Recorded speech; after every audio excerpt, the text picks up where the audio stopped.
Good evening. I'm Chief Meteorologist Travis Meyer. Thanks for joining us at NewsOn6.com. Well, the winds were high, but so was the tree pollen once again. If you suffer with allergies, it's still the trees. It's starting to calm down a little bit, but it's still high. 76 the high temperature for today, 75 is normal. So a near normal day after a cold start during the morning hours. And you see no precipitation. It's getting kind of dry for April standards anyway. Subsoil moisture is still great across eastern Oklahoma, but the top surface could use a little bit of moisture.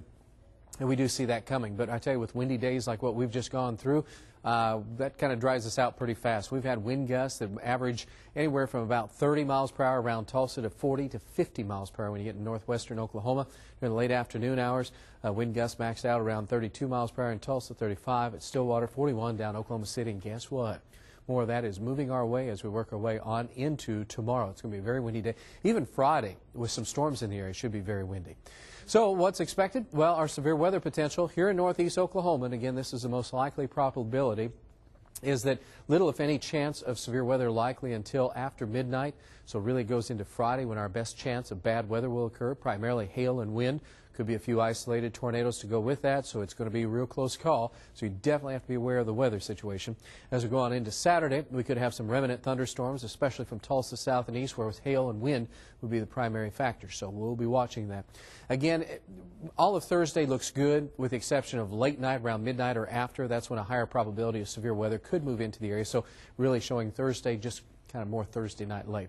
As we go through our Friday, the chance of severe weather goes from Tulsa into Arkansas and Missouri.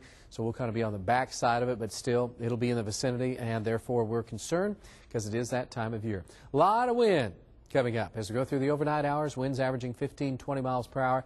That's averaging. There will be higher gusts. Upper temperature, or morning lows, I should say, be in the upper 50s to lower 60s across the area. As we go through today, howling winds out of the south. Miserable day because of the winds.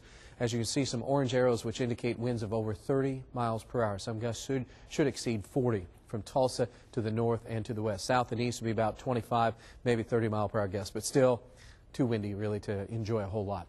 So why is this all happening? Well, we have high pressure off to the south and east, and that's making a big contrast to the low that's developing up to our northwest. So the big pressure difference creates a tremendous amount of wind flow. That's coming from the Gulf, and that should squeeze moisture from the Gulf back into our area.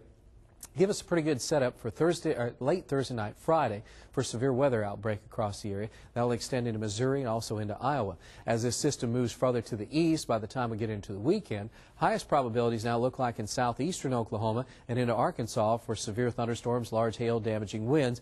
Saturday is the best chance here by Sunday. Hopefully the system will move far enough away we can enjoy at least half of a good weekend. Temperatures tomorrow morning, good, but again, windy all day, and that's the only thing that stinks. Temperatures by late afternoon, lower 80s. Hang on to your hat. Temperatures will be pretty good even on Friday with gusty winds, 70% chance showers and storms. That chance of rain starts to end on Saturday, especially Saturday night into Sunday. Hopefully we get to see some improvement. Isolated shower could still be around Monday. Next week, not too bad the way things are shaping up.